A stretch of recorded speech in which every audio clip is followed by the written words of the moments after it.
Now for something completely different. Forget everything you've been told by others before. Get ready for the real deal, the full story. Real talk about money, markets, life.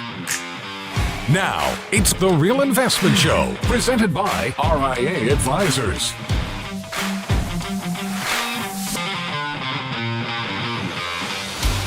Well, welcome to the Wednesday edition of Financial Fitness Friday. There's a rumor that Lance might have gone down in New Guinea and the cannibals got him, but we're not sure. The cannibals got him. A little side of barbecue sauce. This guy makes a fine meal, this Lance Roberts. His brain is so big and meaty. Hardly any fat. Well, we welcome you this morning. Rich Rosso, John Penn, CFP Squared, here for you. So we have markets, futures are positive this morning, except for the Dow sort of flat. I was surprised. I guess so much bad news was priced into Tesla, but they reported a 9% drop in revenue for the first quarter. That's the worst since 2012. So obviously, Tesla fell out of the Magnificent Seven pretty hard. I guess it went down to the Sexy Six, but it's up 12% in the pre-market. All this talk about, obviously, sales of EVs are a challenge, right? We know how much Ford's lost on them with their bonehead decisions. Now they're finally looking at hybrids. Like a light bulb, an LED went up over the head of the Ford CEO. So they're looking at a lower price model. That's what they're talking about, John. They're going to slash some prices, but they're also looking at a lower priced EV. I think also where Tesla doesn't get a lot of talk is there's a lot of technology that he does around battery, like energy storage. Like, I think you got to look at the periphery around Tesla. I never can price Tesla properly. I never owned it. Because I'm just too scared to own it. If it's based primarily on EVs, I just think that's a dead business for a while. And China is again making all these cheap models, and there's just talk. I read some of the report. There's just some talk that they're going to have. They've rolled up the timeline for more inexpensive EVs, but that doesn't take away, regardless of the price, the maintenance, the range anxiety. I just don't see mainstream America picking up EVs right now. I see more as a hybrid solution, if anything. But it's trading in extended hours, it's trading higher, I guess because the news was so bad.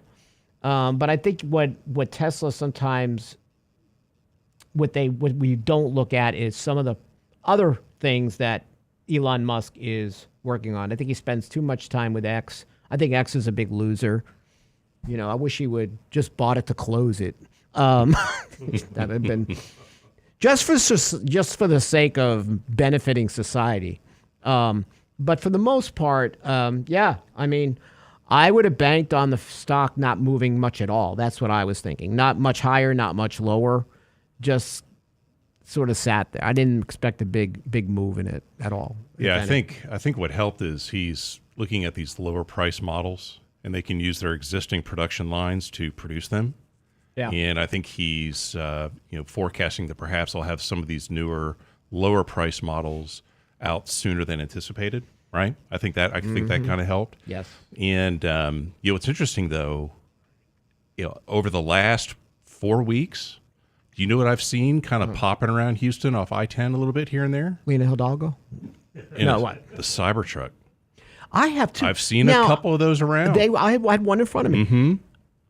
Listen, I do think Elon Musk is smart as hell. I think that's the ugliest thing. I drew that truck in kindergarten. All right, it's a box with wheels. Matter of fact, you know what I think he should do? Go all into big ass gas engines, like a Hummer, like with a blower on it. Call it the Musker V12s. Yeah. So GM came out They had good numbers. What's their bestseller? Pickup trucks. Yeah, SUVs. Yeah. No, but actual pickup, but trucks. Yeah, and they are gas-powered trucks. Yeah, and they're not diesel-powered inexpensive either. No. Man. That's where the demand is. I actually think that people are buying gas-powered engines just in resistance. Like, don't piss me off, right?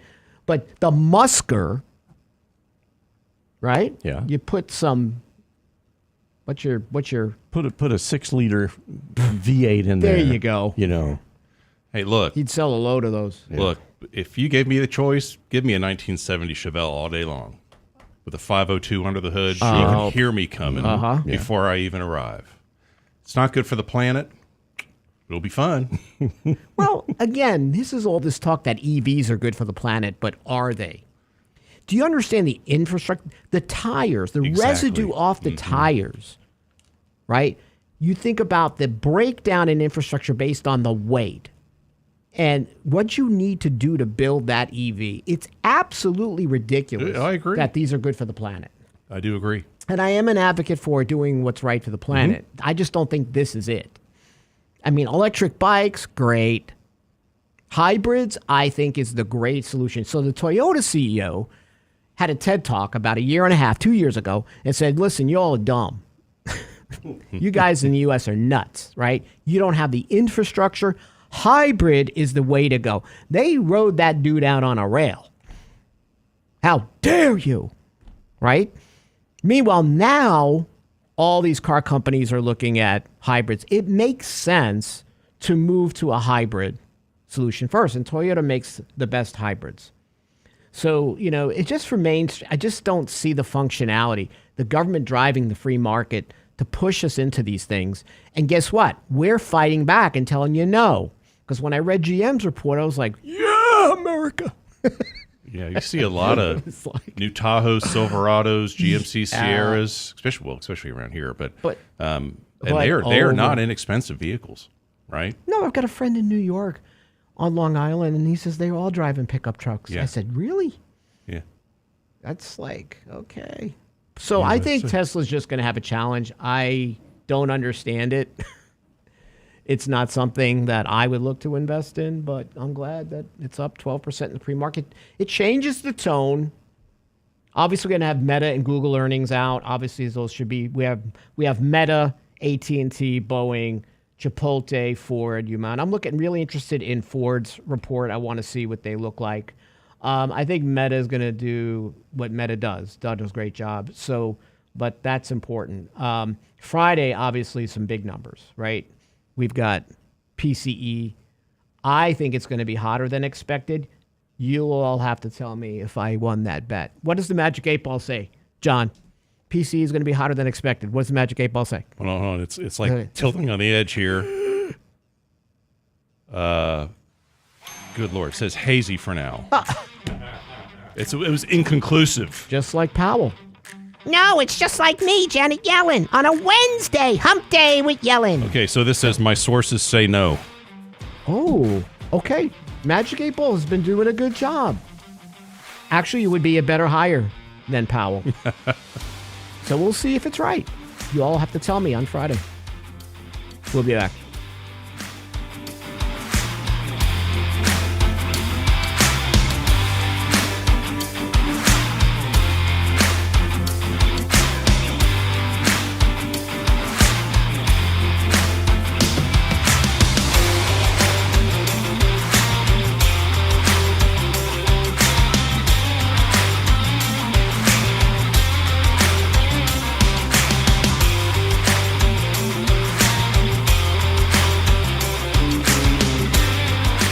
Get daily investment news you can use, delivered at the speed of the internet at realinvestmentadvice.com.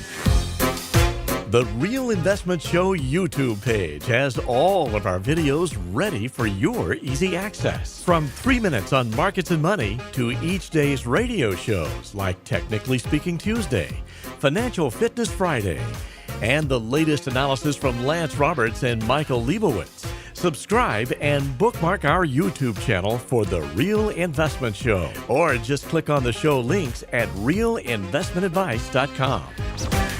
When it comes to wealth management, most people think of stocks and bonds, but it's like enjoying one layer in a 7-layer cake. At RIA Advisors, we want to make sure you get your cake and eat it too. Social Security, Medicare, creating a tax-friendly retirement paycheck. Perhaps you're saving for college. How about life insurance, guaranteed income solutions, all along with comprehensive planning? At RIA, a holistic approach to your money is our priority. Call us today, 855-RIA-PLAN, or find us online at realinvestmentadvice.com. realinvestmentadvice.com.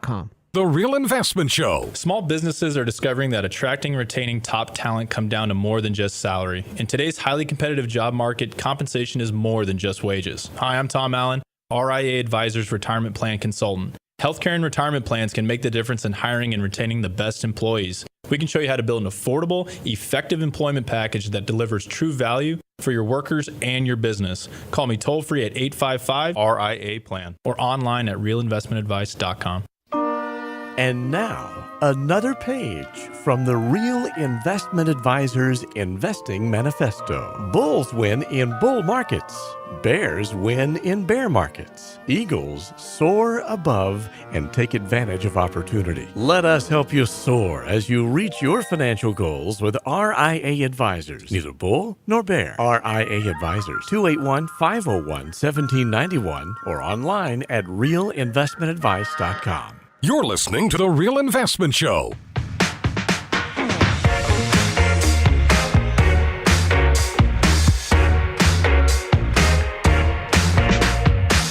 And we're back. So, I'm reading this really good book on retirement. Professor Teresa Gallarducci has written some really good books about how the private sector and the public sector can work together. It's almost to create a universal pension, right? Because without pensions, let's face it, it's been a challenge for people to retire. I say this on the Friday show a lot. I don't believe in the number. Wall Street always says you need to have a number. And what was the number? Recent number was 1.46 million. Right. Mm-hmm. And again, that sounds like a good number, but for some people they would go, oh my gosh, that's not enough. And for some people it would be like, oh my gosh, I would have everything I want. It's all about expectations. But we have seen this, John and I. So pre-retirees, there was a study that was done. Retirees don't expect to leave the workforce when they turn 65. And that's Nationwide's newly released Advisor Authority survey. So you can have a reasonable retirement. 69% of respondents, 55 to 65, agreed that this norm does not apply to them. And 7% said they anticipate more challenges in retirements than their parents. So, and 4 in 10 said they would continue working to supplement their income. I personally, I think retiring at 65, I don't know. It does. Listen, in this book I'm reading, the stats are there. Some people do need to do that. They work in heavy duty jobs. You know, at 62, they have to go. Physical labor, they can't do it. Just wear and tear on your body. Sure. But if you're doing what most people are doing and you're working at a job where you're using your brain, actually working longer, in my opinion, benefits you. I have seen people's brains turn to slush in 3 months, not working or engaged, especially men, John. Men seem to like go into a cubby and they don't come out. Women tend to be more social. Mm-hmm. I see that too. Yeah. So I understand that why people are working longer, right? So you looked at this. This was a Harris poll. This was done between January 8th and the 23rd. 518 advisors and financial professionals, 2,300 adult investors, investable assets of at least $10,000. 42% said, of course, finding it harder to manage day-to-day expenses because of the cost of living. Listen, we talk about inflation. I always say it's permatory. The Fed was late on the gun, right? They ignore the fiscal recklessness. They ignored that second stimulus package. That's when they should have been raising rates. At the time that second stimulus package went out, Larry Summers comes out as, you are making a mistake. He was right? So inflation is causing this problem, right? 27% said that inflation is forcing them to save less for retirement. 57% believe that inflation is the most immediate challenge to their retirement portfolio over the next 12 months, right? So we are seeing We're seeing retirees, even though they don't have to, are buckling down, right? They're looking at their vacations. They're looking at their budgets because they understand certain costs are not going backwards. Right? I've had a number of folks. That's the reality. Yeah. I mean, there's been a number of folks that I work with, and I'm sure you're having very similar conversations too, Rich, where they say, hey, I know I can retire this year, but I'm just not quite ready to yet. One, they're blessed because they really enjoy what they do. So it's not like it's quote unquote work. And plus and I don't feel certain about it. Right. So even though your plan, and this is the conundrum like you have as a planner, is like your plan works. I call it you're at escape velocity. You have the ability. It's now in your control. You got some punk Gen Z middle manager coming in telling you what to do. You don't like it. I'm done. Give me your TPS reports. Yeah. You know what you could do with that, buddy? So they always say there's like a clock, like a baby clock, like when you're ready to have a baby. There's a clock when you're ready to retire. Most people go, you know what? I'm done. I'm not done with working. I'm done with this place, right? But giving them the ability to say you have the choice actually compels people maybe to work longer. If it were me at that age and I had to do it, I would tell you, John, thank you.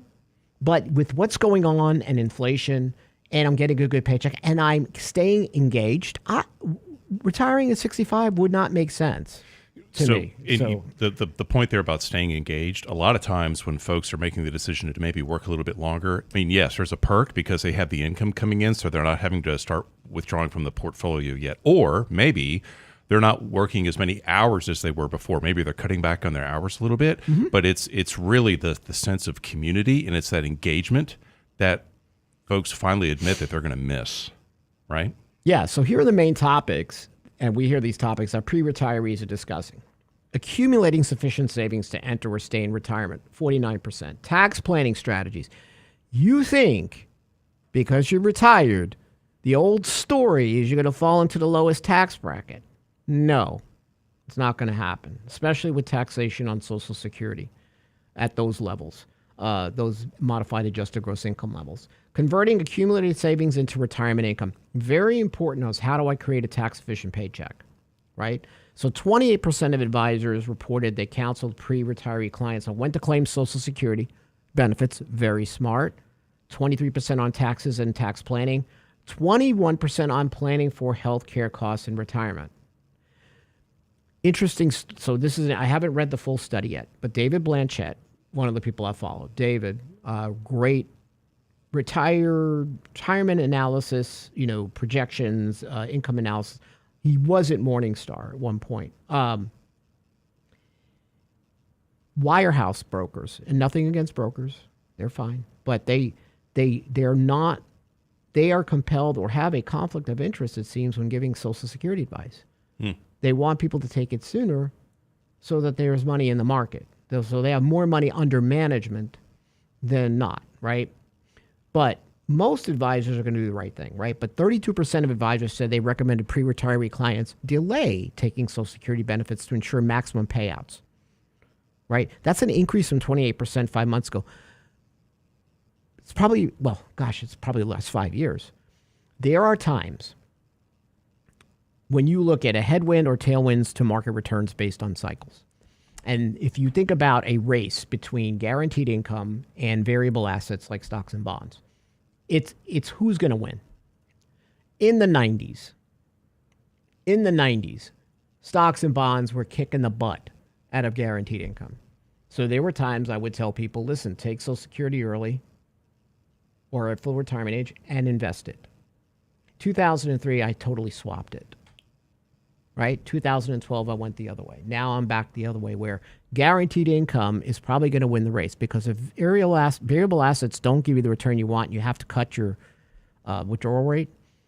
Thankfully, I've got some form of guaranteed income coming in. Some people have pensions. Or, again, being smart with taking Social Security.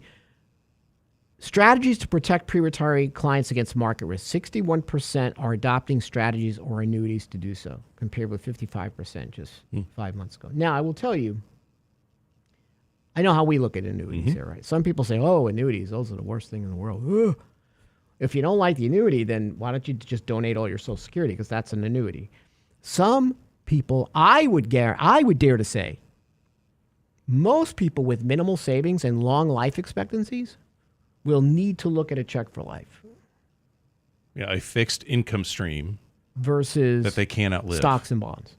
Right. If you have a chance of outliving your money, and only a plan's going to know that. The problem with annuities is they've been sold. They haven't been planned. Like, people get sold these annuities. They don't understand them. Some people don't even need them. So you have to look at the need. Most people listening to the show and that we work with, they don't. But there are some people that I work with that they need guaranteed income to supplement, because the withdrawal rate on stocks and bonds, they'll deplenish those assets in 5 years. So now I got to think of a way of, okay, these people are pretty healthy. They might live longer than the mortality tables, right? It's a life expectancy game.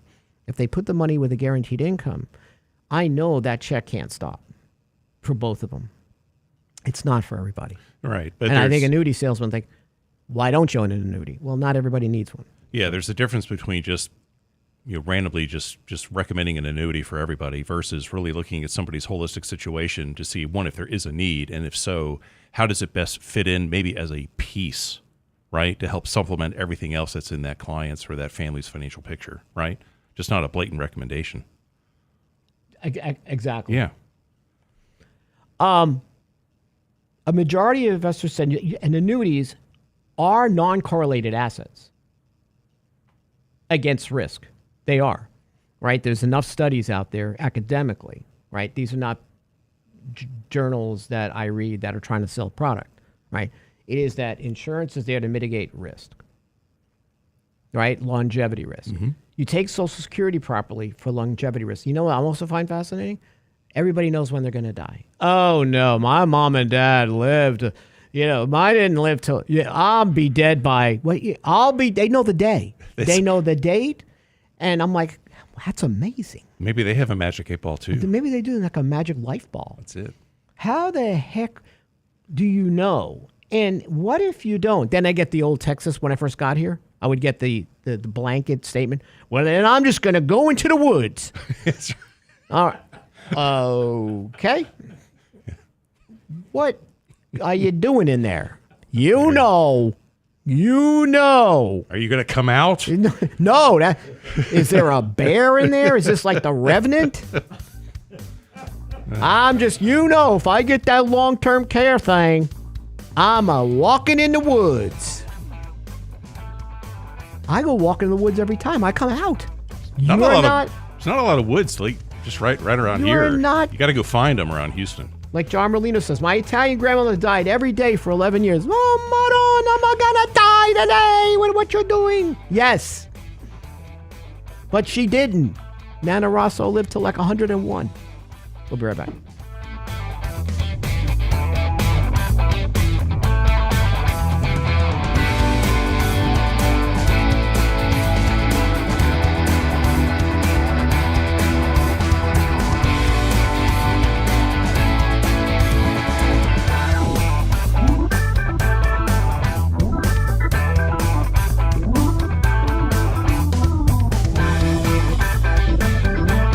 Investment Advice blog. It's required reading for the informed investor. Catch it today at realinvestmentadvice.com.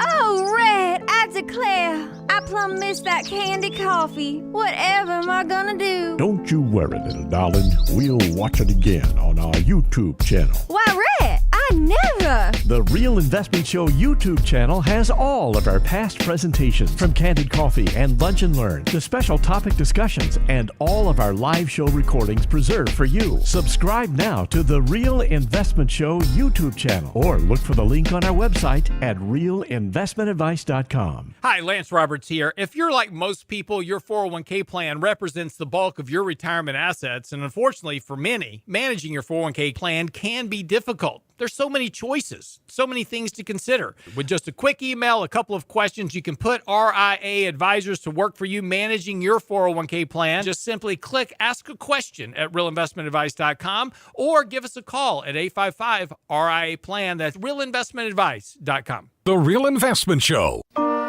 And now, another page from the Real Investment Advisors Investing Manifesto. Manage risk and volatility rather than trying to manage gains. You don't have to be right all the time. Long-term investing success is a 70% gain. Let us help you reach your financial goals with RIA Advisors. Neither bull nor bear. RIA Advisors, 281-501-1791 or online at realinvestmentadvice.com. Can't catch the whole show now? Listen to our podcast later at realinvestmentadvice.com. Food in total is now making up 30% of the average discretionary income. I believe it. I mean, that is our largest expense is food. Yeah. And we rarely eat out. The Real Investment Show podcast. Our biggest frustration at home is how do we do this cheaper? Yeah. No, I agree. I agree. We're running Hunger Games at our house. At realinvestmentadvice.com. So, if you can make it to the table without getting killed, you get to eat. When it comes to wealth management, most people think of stocks and bonds, but it's like enjoying one layer in a 7-layer cake. At RIA Advisors, we want to make sure you get your cake and eat it too. Social Security, Medicare, creating a tax-friendly retirement paycheck. Perhaps you're saving for college. How about life insurance, guaranteed income solutions, all along with comprehensive planning? At RIA, a holistic approach to your money is our priority. Call us today, 855-RIA-PLAN, or find us online at realinvestmentadvice.com. Realinvestmentadvice.com. Health and financial security touches everyone within your organization. Offering benefits for all doesn't need to be complicated. Hi, I'm Tom Allen, Senior Benefits Consultant at RIA Advisors. RIA Benefits provides independent expertise to find solutions that speak to the mission of your business, the culture you want to establish, and the budget you are able to work within. Book a free consultation with me at realinvestmentadvice.com/retirement, and we'll find a solution that takes care of your most important asset, your people. realinvestmentadvice.com/retirement, realinvestmentadvice.com. The Real Investment Show YouTube channel has all our videos ready for your easy access, like Technically Speaking Tuesday, Financial Fitness Friday, plus each day's radio shows. Subscribe and bookmark our YouTube channel at realinvestmentadvice.com. You're listening to The Real Investment Show.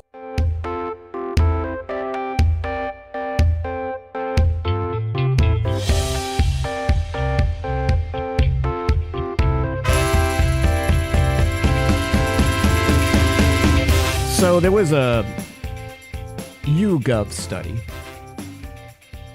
or survey, can't tell the study, but a survey, that millennials think they'll retire at 51 with $500,000 or less, but Gen Z is far more realistic and plan to work until 70.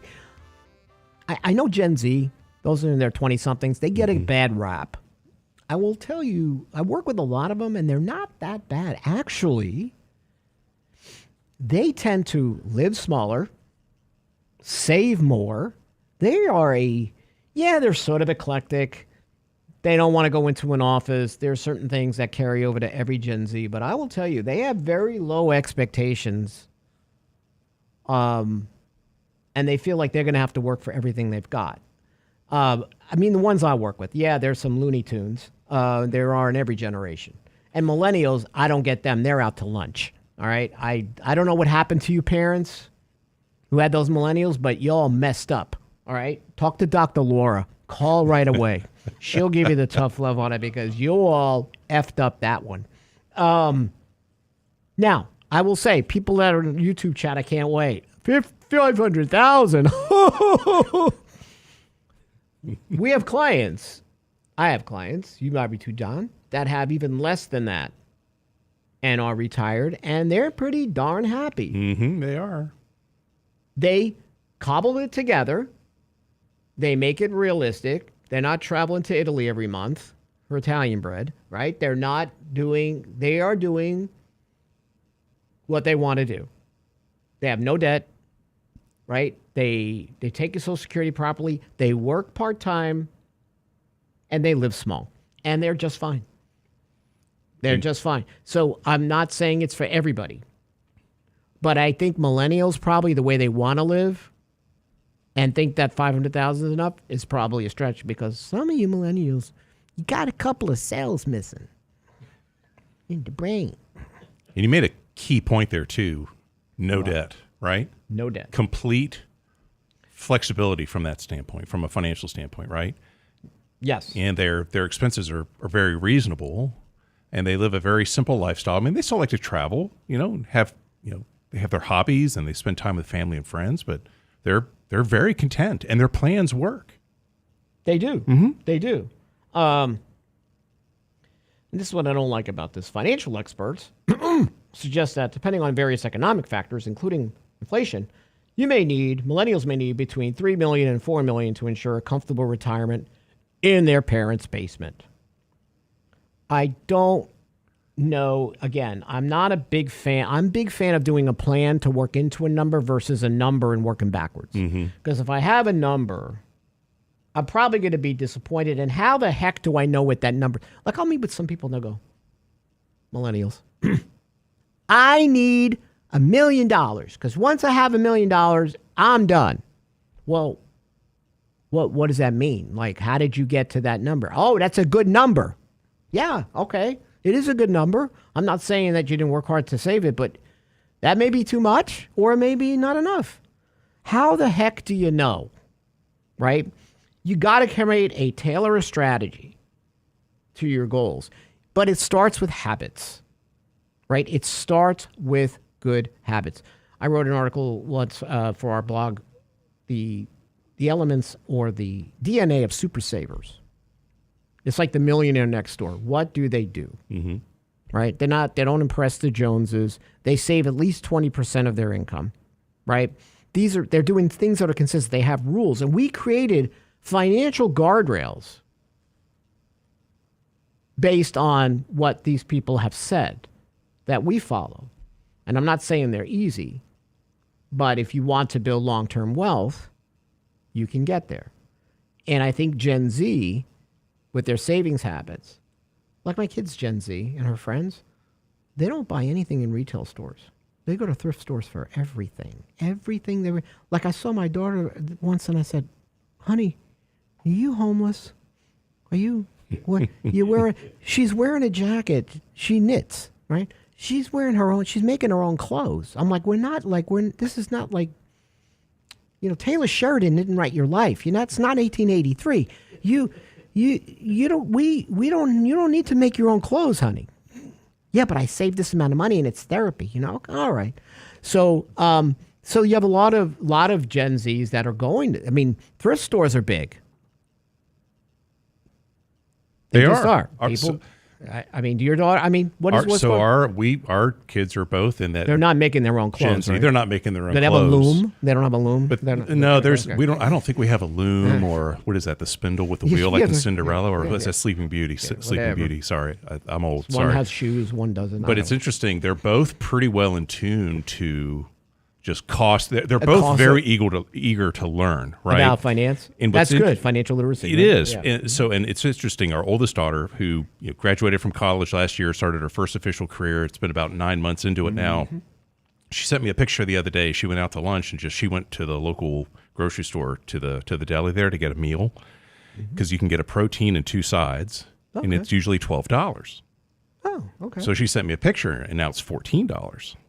She said, look at this. And to her credit, she said, that's an increase of 17%. She didn't say, it went up by $2. She said, she's used the percentage? She said it went up by 17%. I was pretty proud of that. Some generations don't even know what numbers are. Yeah, just give me my $2. A number is gender neutral? I don't know what a number is. So to your point, this is a good education. It is. But I also think that their expectations, they don't want, like, for example, Gen Z, they don't want these people. Like, when we graduated, and we're close enough where you would probably feel the same, John, like, if you have the big house, that was success, right? Right. They don't want that. They don't want all this stuff as much, what I've noticed with this generation.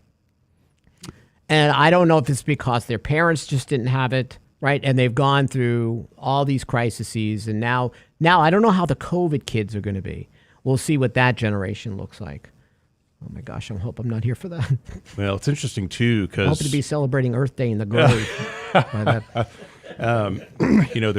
there's in articles I was reading in the Wall Street Journal, you were talking about the Gen Z. Mm-hmm. It's interesting too, just on how they're approaching just their educational path as well, right? Because a lot of them are looking at the cost of college and saying, okay, Oh, yeah, so let's talk about this. This is important. So before we get to that, my daughter she wanted to go to community college first, right? She's at Emory now, which because I wrote in my book that you should be getting your kids in community college first. But let's talk about this. This is a really good, this trend made me happy. And let me tell you something. Not much makes me happy. This trend did. But go ahead. Yeah, so, excuse me. It seems that there is a trend that more of the Gen Z age group, rather than maybe looking at, four-year private universities, kind of your typical college track.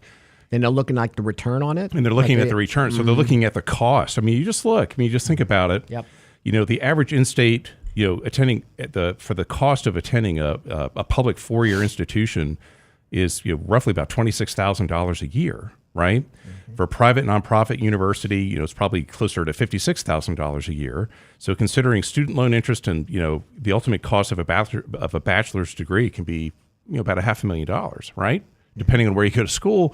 So a lot of these kids are looking at this and going, well, if I'm going to make that investment, what's my return on that, right? Or how soon can I kind of recover that expense that I'm going to go and spend in college? So we're seeing more Gen Zs or in that age group look at kind of vocational or more technical or, building classes, construction, welding, kind of some things of lost art, right?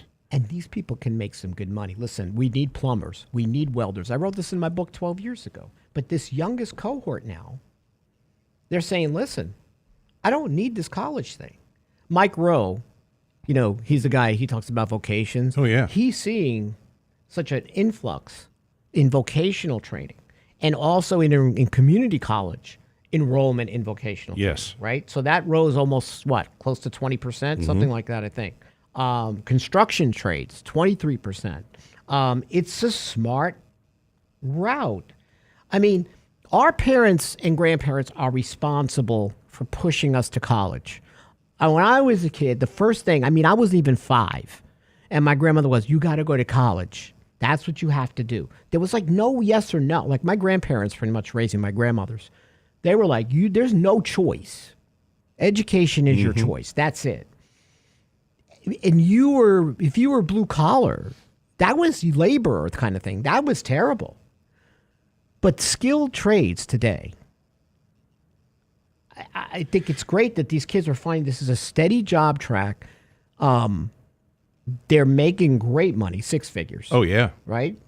And they don't have to spend. They don't have They don't come out with all this student loan debt. Yeah, and you think about it now with a lot of those, and most of them are not terrorists. They're not. Well, they're not on college. That's a really good point too. But a lot of these trades setting now up tents too, at Columbia. Yeah, you're getting a lot of robotics and a lot of enhanced technology in these different crafts and trades. So just a shout out here to 2 high schools in the area. So go ahead. Yeah. Waller High School. Guess how many kids they have in their Kevin welding told class? Us about this, huh? Yeah, Kevin. Yeah, our friend Kevin. 500 students. Who's listening? He texted us and said, "Is it Thanks, Friday?" Kevin. 500 students. Yeah. Springwoods High School, 140 kids in their program out there. Nice. Yeah. Bring them back. We're going to talk a little bit more about this when we get back. Stay tuned.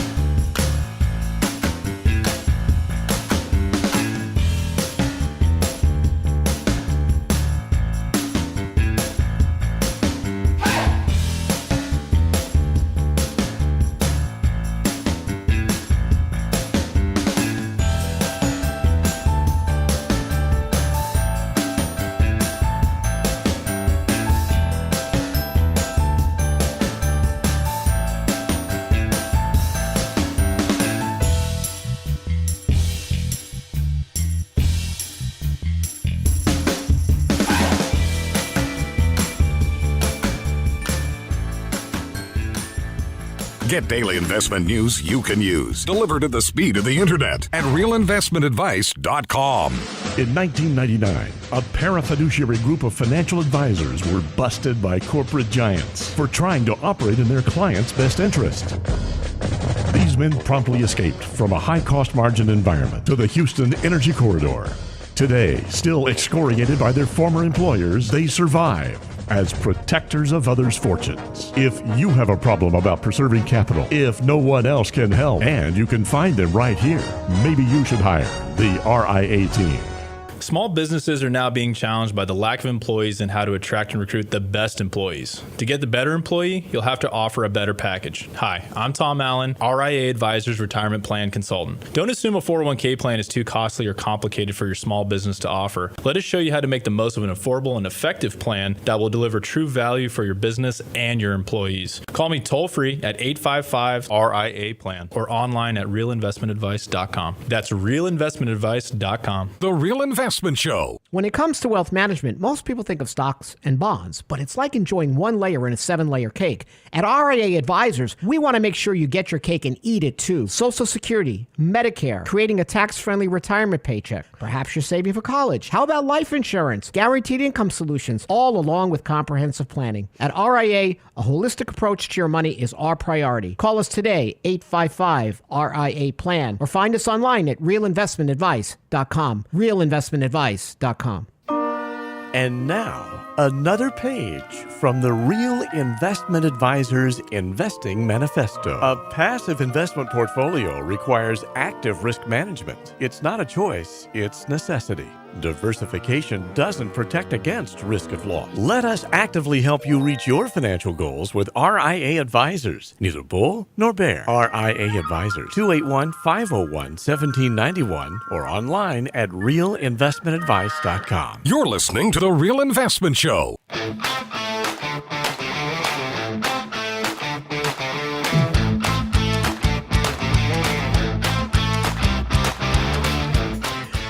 Welcome back. For those who attended our Candid Coffee on Saturday, thank you. We had a really great turnout, great questions. You know, it was back to the core of what we do. John, I think you sat in on that, right? I did, yeah. We had a lot of, people were testing me with all kinds of topics. Man, woof. Right, Brent? Brent was on that too. Yeah. But it was really nice going back to the, what's on your mind? Yeah. With inflation the way it is and your questions. So we always get a really good mix of people, but what's such great questions. So we'll be doing Candid Coffees in the future. We also have a lunch and learn that'll come up in office mid-May. We'll talk about that later, about Medicare. So it's going to be a very small group. We'll keep you abreast of things. Healthcare, transitioning, and retirement, what you need to know. And if you missed the Candid Coffee, we'll have a video up today. Later today. Yeah. So you can go back and... You edited out all the bad words I said and stuff. That's good. So beep, beep, beep, beep, beep, beep, beep, beep. You're just going to hear you go, is this Morse code or is this Candid Coffee? No, but what's nice is we love to answer questions in a very conversational way. Like, that makes sense to you, what you're going through every day. I always say, you are the best economist. The economy, not the people in Washington who live in a bubble. And even a lot of CEOs who obviously live in a bubble don't know their customers. CEO of Ford. But we talk to such a wide swath of people from all different socioeconomic backgrounds, income levels. Questions we get in are about everything from no matter what income range it's. And we want them because it keeps us engaged in what's really going on. But what I say is, as a consumer, as an employee or employer, you are an economist.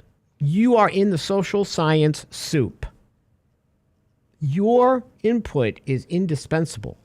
So all are your questions. So we love Candid Coffee. Glad you sat in. Thank you, John, too, for... Absolutely. It was a great conversation. Yeah, I was getting hit with reverse mortgage versus yield curves. I mean, I was all over the place. Great questions about Roth. Yeah, Roth, how Social Security taxed, all these things. Yeah, Roth has become such a big topic. And Danny and I have been talking about Roth realistically since we've been on the show. And it wasn't a big deal. And everybody was worried about Roth. And then the Secure Acts came out. And it really was what I call the Rothification Act. The government needs money now. They're not going to tackle Roth. They're going to tackle your tax-deferred accounts. Those are the fatted caps. That's what they want. They want that money now. Thus, the non-spousal inherited IRA rules that stink. That your heirs, your sons, your daughters, your cousins, whatever, have to take it out over 10 years, right? Which could put they're in a big issue for taxes. So we were talking about this whole Gen Z and tradespeople. So this is interesting. The median pay for new construction hires was last year $48,089. New hires in professional services $39,520. That's from ADP. So that's the fourth year that median annual pay has for new construction hires has eclipsed earnings for new hires in professional services and information sectors like accountants or IT workers. So these demands for apprenticeships, trades, I think this is a great trend. I think this is very positive. I do too. And what I found interesting about some of the thought around maybe why some of the younger generations, some of the Gen Zs might be looking at more of these, what I like to say, a lost art, or these, where you're working with your hands, right? There's a concern that AI may interfere or replace those quote unquote office style, the coders, jobs, right? Yeah. They are as much as there's AI in the news everywhere. It's all AI, right? That's been a theme, right? It was interesting to me to see a younger generation who's probably on that AI train where they're thinking forward and going, I wonder how that could affect my employment down the road. So on a side note, did you see the commercial for Grammarly? Yes. Like, why? So all these people, I got to write emails. I got to do this. I can't come to the meeting. If you can't write, like, we use Grammarly more as a check. A lot of times, like, we're moving quickly. We might restructure a sentence, but I don't have Grammarly writing my stuff. Well, it's all us, folks. So if I have this one commercial where the woman is coming in and shows, where's everybody showing for the meeting? And they're all writing. Well, if you're all doing this writing and I don't need you to do it anymore, some of you people are not coming to the meeting because I don't need you. Mm-hmm. Yeah. And if you depend on Grammarly or AI to write stuff for you consistently, you're going to lose the ability to do it yourself. That's the point, too. You lose the ability. And when it comes to your brain and building your brain up, writing is so important. Why do I need to? It's just more dumbing down of who you are. So you're right. Like, in other words, maybe Elon Musk, like the robot Musk, in 100 years will have a robot that will fix your air conditioner. But for the most part, now, could those technicians use AI for diagnostic, right, be more productive? So I think you're right. Like, for many people, AI is the enemy. I think for tradespeople, it's actually a way to get more customers and create a better service experience. Mm-hmm. So go ahead with that line of thought, John. What you're saying, because I do absolutely see where that make a difference. But there is, in that area. Look, when I was coming up through college, and for a while there, I was working at Louisiana Pacific in a plant environment there, and I will tell you, the most valuable people in that plant were the folks that could keep that plant running. And those were the folks that knew how to weld and could build stuff on a whim, and they just flat out got it done. Right. Mm-hmm. And there were now with the ability to use, new technologies and to kind of incorporate kind of new technologies with that kind of that old school working with your hands. I mean, that can be beautiful. Right. Yes. Yeah. What I worry about with this is these skilled trades is that the physical toll, how long can these people work now? But I think what I see from the people I've worked with for years that decided to go into trades, they create their own business. They do. And they manage and apprentice younger people to come in and work for them. And they have generational businesses and of value. So I don't know even if they have to do that work, but I do think you do have to have, even if you're just doing a trade, you do need to have some business acumen. You bet, I would, like if I were doing trade, I would also maybe take a course in just business, small business, management. There were so many free, great courses out there on this stuff. I would also try to complement that because I want to know how can I provide good customer service, right? Companies provide really good training. I have a client whose son went through, I can't remember, it's one of a roofing company, but they send them off to school for like a month to go through the process. But to learn how to run a business that eventually you want to do this, I think is important as well. But what a great start. Well, and you said, there's generation that, it's very generational. I mean, what was interesting is, moms, dads that are in these careers that are, kind of in that, working with their hands and working with those vocations, 94% of them would recommend that same line of profession for their children. So not 94%. Like when I was a kid, when grandparents would go, you need to go to college. They're like, no. I mean, they support their children following in their footsteps, or perhaps, kind of taking over the family business, right? Big number. Some graduates from trade schools, I'm looking at this already, made $35,000 a year, closer to $60,000. Tuition across the board is $3,000. Yeah. So look at the return on your investment. That's how they're looking at this, right? I put $3,000 in, I make $60,000. Yeah.